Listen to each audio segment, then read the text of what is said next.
بسم اللہ الرحمن الرحیم صلی اللہ علیہ وآلہ وسلم۔ جو کچھ ہوا میں سوچتی ہوں تو دل کانپ جاتا ہے۔ میں معاف بھی کر دوں مگر رب تو ہر آنسو کا حساب لے گا۔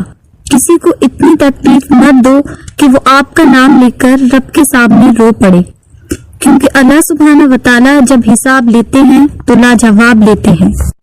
اللہ کی عدالت میں صرف اور صرف انصاف ہوتا ہے۔ آنسو وہ خاموش دعا ہے جس کو صرف اور صرف اللہ سبحانہ وتعالی ہی سنتے ہیں۔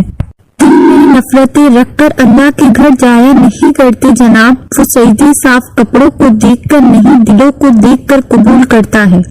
صبر کا راستہ چن لو کیونکہ صبر کی منزل صرف اور صرف جنت ہے۔ بے شک۔ السلام علیکم ایوریوان، میرا نام ہے نور۔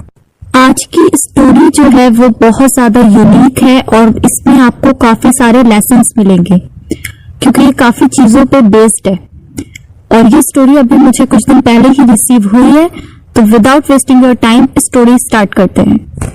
تو یہ میری پیاری سی بہن کہتی ہے، السلام علیکم اپی، میں آپ کے ساتھ اپنی اسٹوری شیئر کرنا چاہتی ہوں۔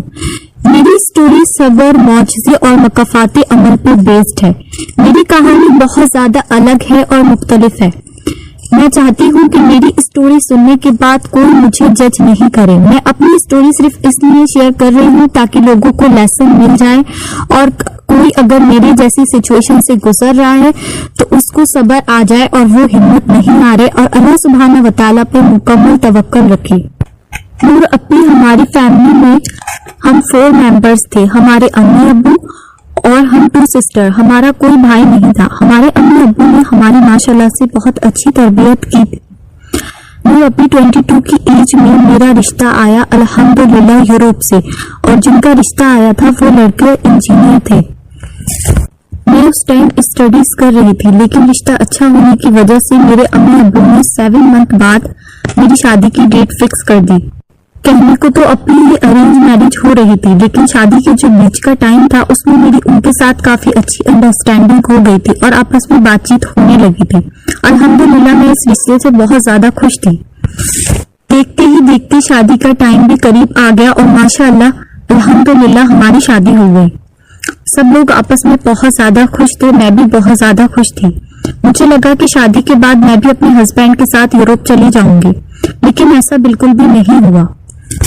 انہوں نے مجھے اپنے ساتھ لے جانے سے منع کر دیا۔ انہوں نے مجھے بولا کہ میں کچھ ٹائم کے بعد تمہیں اپنے پاس بلا لوں گا۔ میں اس میں بھی راضی ہو گئی۔ الحمدللہ ہم دونوں بھی آپس میں بہت زیادہ خوش تھے، سب کچھ بہت اچھا چل رہا تھا۔ 1 سال کے بعد ان کا بیہیویئر میرے ساتھ چینج ہونے لگا، تو میں سوچنے لگی کہ ایسا کیوں ہو رہا ہے۔ مجھے کچھ بھی سمجھ میں نہیں آیا۔ اب جیسا کہ وہ باہر تھے یوروپ میں یہاں رہتی تھی، تو میں ان کو بار بار کال کر کے کہتی تھی کہ مجھے بلا لیں۔ وہ مجھے بلانے کے لیے تیار نہیں ہوتے۔ میرے کافی زیادہ فورس کرنے پہ، میری فیملی کے فورس کرنے پہ انہوں نے مجھے اپنے پاس بلا لیا، لیکن وہ کبھی تو میرے ساتھ نارمل بہیو کرتے اور کبھی بہت زیادہ روڈ بہیو کرتے، بہت زیادہ غصہ کرتے۔ مجھے کچھ بھی سمجھ میں نہیں آ رہا تھا کہ ایسا کیوں ہو رہا ہے، کس کی نظر ہو گئی ہمارے رشتے کو۔ ایسے ہی اپنی وقت گزر گیا اور ماشاءاللہ شادی کو 3 سال ہو گئے۔ شادی کے 3 سال بعد ایک دن انہوں نے مجھ سے اچانک سے کہا کہ ہم لوگ اپنے گھر چل رہے ہیں، تمہارے لیے ایک سرپرائز ہے۔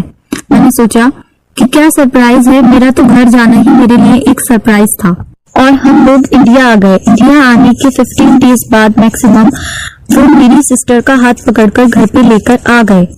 اب میں سوچنے لگی کہ یہ میری سسٹر کو گھر پر کیوں لے کر آئے ہیں۔ میں اچانک سے اس کو دیکھ کر حیران رہ گئی۔ مجھے کچھ شک تو ہوا جس طریقے سے وہ اس کو لے کر آئے تھے۔ انہوں نے مجھ سے لانے کے بعد کہا کہ تسلی سے اور دھیان سے میری بات سنو۔ ابھی میں یہ سوچنے لگی کہ یہ مجھے اب کون سی بات بتانے لگے ہیں اور میری سسٹر اتنی مسکراتی ہوئی ان کے ساتھ کیا کر رہی ہے۔ ابھی انہوں نے مجھ سے کہا کہ میں نے تمہاری سسٹر سے نکاح کر لیا ہے اور یہ اب ہمارے ساتھ ہمارے گھر میں رہے گی۔ تمہیں تو بہت زیادہ خوش ہونا چاہیے کہ تم دونوں سسٹر ایک ساتھ ایک ہی گھر میں رہو گے۔ ابھی یہ بات سننے تھی میرے تو ہوش اور آواز ہی کھو گئے۔ مجھے بہت زیادہ غصہ آیا۔ میں نے جو دل میں آیا دونوں کو بولا، اور میں نے بولا کہ یہ سب کب سے چل رہا ہے۔ تو انہوں نے مجھے بنا کسی خوف کے یا تھوڑی سی بھی شرمندگی کے ساتھ نہیں کہا، بلکہ بہت مطمئن ہو کر یہ بات بولی کہ ہماری شادی کے کچھ دن بعد جو میرے گھر پر آنا جانا تھا اسی بیچ میں یہ سب ہوا۔ میری تکلیف کا اندازہ آپ لوگ خود ہی لگا سکتے ہیں کہ میرے اوپر کیا گزری ہوگی۔ جو میری چھوٹی سسٹر تھی جس سے انہوں نے نکاح کیا تھا، نہ ہی میری سسٹر کو کوئی شرمندگی ہو رہی تھی میرے سامنے کھڑے ہوتے ہوئے۔ میں نے خیر بہت زیادہ کوشش کی، بہت زیادہ سمجھایا، بہت زیادہ ہاتھ پیر جوڑے، لیکن میرے ہسبینڈ نے میری کوئی بات نہیں سنی۔ اس کے بعد میں نے فائنلی ڈیسائیڈ کیا کہ میں ان کو ڈیورس دوں گی اور اپنے امی ابو کے ساتھ رہوں گی۔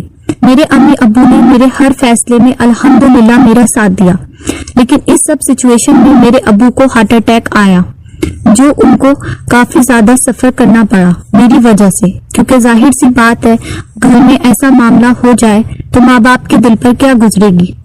کوئی غیر لڑکی ہوتی میں شاید جب بھی برداشت نہیں کرتی دوسرا نکاح، لیکن وہ تو میری اپنی سسٹر تھی۔ میں نے بہت کوشش کری تھی، بہت سمجھایا تھا دونوں کو کہ ابھی کچھ نہیں بگڑا ہے، دونوں سنبھل جاؤ، سب کچھ ٹھیک ہو سکتا ہے، لیکن کسی نے میری کوئی بات نہیں سنی۔ میرے ابو نے کہا کہ تم ہمارے گھر پر آرام سے رہو، اور انہوں نے میری چھوٹی سسٹر سے رشتہ بالکل ختم کر دیا۔ لائف کے ایسے فیس میں خود کو اسٹرانگ بنانا بہت زیادہ مشکل تھا، مجھے صبر نہیں آ رہا تھا، لیکن اپنے ابو اور امی کی وجہ سے میں صبر کر رہی تھی، لیکن اندر ہی اندر میں ختم ہو رہی تھی اور مزید ڈپریشن میں جا رہی تھی۔ اتنی ڈپریشن میں کہ میں پاگل ہونے لگی تھی، مجھے پینک اٹیکس اوور آنے لگے تھے، سارا دن رات میرا اذیت میں گزرتا اور کچھ بھی سمجھ میں نہیں آتا تھا کہ آخر میرے ساتھ ایسا کیوں ہوا۔ پہلے تو میں صرف 5 ٹائم کی نماز پڑھتی تھی فرض، لیکن ان تکلیفوں نے مجھے اللہ سبحانہ وتعالیٰ کے مزید قریب کر دیا اور میں نے تہجد پڑھنا اسٹارٹ کی۔ اب بھی اسی سب سچویشن کے دوران جب میں ڈپریشن میں تھی تو میرے سامنے ایک نئی مشکل کھڑی ہوئی۔ مجھے معلوم ہوا کہ میں 4 ویکس پریگننٹ ہوں۔ میں نے اللہ سبحانہ وتعالیٰ کی رضا کے لیے ایک بار پھر اپنے ہسبینڈ سے بات کی اور ان کو سمجھانے کی بہت زیادہ کوشش کی، اور اپنی سسٹر کو بھی، لیکن وہ لوگ نہیں سمجھے۔ میں نے سوچا کہ ساری کوششیں کرنا بیکار ہے، وہ لوگ نہیں سمجھیں گے۔ میں اس تکلیف میں اندر سے اتنی ختم ہو چکی تھی کہ میرا 15 kg ویٹ بھی لوز ہو گیا تھا۔ میرے امی ابو نے مجھے بہت سمجھایا کہ دوسرا نکاح کر لو اور ان تکلیفوں سے باہر آ جاؤ گی تم، لیکن میرا دل نہیں چاہتا تھا۔ جو کچھ ہوا تھا اس کے بعد تو اب ان چیزوں کا خیال بھی میں اپنے دل میں نہیں لا سکتی تھی۔ پھر میری امی نے مجھ سے کہا کہ 3 ٹائمز سورہ رحمان کو اپنی لائف میں شامل کرو اور ریگولر روٹین میں پڑھا کرو۔ میں نے بالکل ویسے ہی کیا۔ ان ساری چیزیں کرنے کے بعد بھی مجھے صبر نہیں آ رہا تھا، نہ مجھے تہجد میں سکون ملتا، نہ مجھے نمازوں میں سکون ملتا۔ میں سب کچھ پڑھ رہی تھی، مجھے جو کوئی کچھ بھی بتاتا میں پڑھتی رہتی دن اور رات۔ سب لوگ خود اندازہ لگا سکتے ہیں کہ میں نے اپنا وقت کیسے گزارا ہوگا۔ دھیرے دھیرے وقت گزرتا گیا اور ماشاءاللہ سے ایک دن اللہ سبحانہ وتعالیٰ نے مجھے پیارے سے بیٹے سے نوازا اور میں سنگل مدر بن گئی، جو میرے لیے اللہ سبحانہ وتعالیٰ کا سب سے بیسٹ گفٹ تھا۔ میری جینے کی وجہ بن گیا میرا بیٹا۔ اور سورہ رحمان کو 3 ٹائمز جو میں اپنی روٹین میں پڑھتی تھی تو الحمدللہ اللہ سبحانہ وتعالیٰ نے میرے لیے وہاں سے راستے بنائے جہاں سے میں نے کبھی سوچا بھی نہیں تھا۔ سنگل مدر ہو کر ماشاءاللہ سے اپنے بچے کی پرورش بھی کی، میں نے اپنی فیملی کو بھی سنبھالا اور میرے ابو کا بھی کافی سپورٹ رہا میرے ساتھ، کیونکہ جیسا کہ میں نے آپ کو بتایا کہ ہم 2 ہی بہنیں تھے، ہمارا کوئی بھائی نہیں تھا۔ میں تہجد میں اللہ سبحانہ وتعالیٰ سے رو رو کر مسلسل اپنے بیٹے کے لیے اپنے لیے دعائیں کرتی تھی اور اللہ تعالیٰ سے صبر مانگتی تھی، اور ہر لڑکی کا نصیب اچھا ہو یہ دعا میں ضرور کرتی تھی، کیونکہ مجھے یہ احساس ہوا کہ زندگی میں خوبصورتی کتنی بھی ہو لیکن نصیب اچھا ہونا چاہیے۔ بے شک، آمین ثم آمین۔ دیکھتے ہی دیکھتے اب وقت گزرتا گیا۔ 4.5 سال میرے ہسبینڈ کی دوسری شادی کو ہو گئے تھے۔ 4.5 سال بعد ایک دن مجھے اچانک سے پتا چلتا ہے کہ میرے ہسبینڈ جو انجینئر تھے، جو اپنی پرسنالٹی پہ بہت زیادہ ناز کرتے تھے، وہ پیرالائز کی کنڈیشن میں آ گئے ہیں اور کوما میں چلے گئے۔ ان کے اوپر وہ وقت گزرا کہ ان کی زبان سے الفاظ نکلنا بھی بند ہو گئے۔ اب بھی میں نے کسی کو بددعا تو نہیں دی تھی، لیکن جب میں ان کو سمجھا رہی تھی تو اس وقت میں یہ سوچتی تھی کہ انہوں نے میری سائڈ نہیں لی اور میری سائڈ سے ایک بھی الفاظ نہیں کہا۔ میں یہ ضرور سوچتی تھی۔ اب بھی جیسا کہ ان کی اور میری شادی 3 سال رہی، تو میں جب بھی ان سے کوئی بات کرتی تھی یا میں نے ان کو سمجھایا تھا اپنی سسٹر کے معاملے میں تو انہوں نے میری سائڈ سے ایک لفظ بھی نہیں کہا تھا. وہ میری سسٹر کی سائڈ سے ہی بول رہے تھے. ایسا لگتا تھا کہ جیسے کہ ان کا رشتہ ان کے لیے ہی آیا ہو, میری کبھی ان سے کوئی شادی ہی نہیں ہو. انہوں نے مجھے بہت زیادہ تکلیف دی تھی, لیکن اس کے باوجود بھی میں نے انہیں کبھی بد دعا نہیں دی. دیکھتے ہی دیکھتے میرے جو شوہر تھے ان کا انتقال ہو گیا اور میری جو بہن تھی وہ سنگل رہ گئی. ان کو اللہ سبحانہ وتعالیٰ نے کوئی اولاد بھی نہیں دی. میری فیملی نے بھی انہیں معاف نہیں کیا اور لاسٹ میں جو میرے ہسبینڈ کی فیملی تھی انہوں نے بھی انہیں رکھنے سے منع کر دیا. صبر سے بڑی کوئی طاقت نہیں ہوتی ہے. اب بھی میں یہ کہنا چاہوں گی, انسان کتنی بھی مشکل میں ہو بے شک صبر کرے. ایک نہ ایک دن اللہ سبحانہ وتعالیٰ آپ کے ہر ایک آنسو کا انصاف ضرور کرتے ہیں.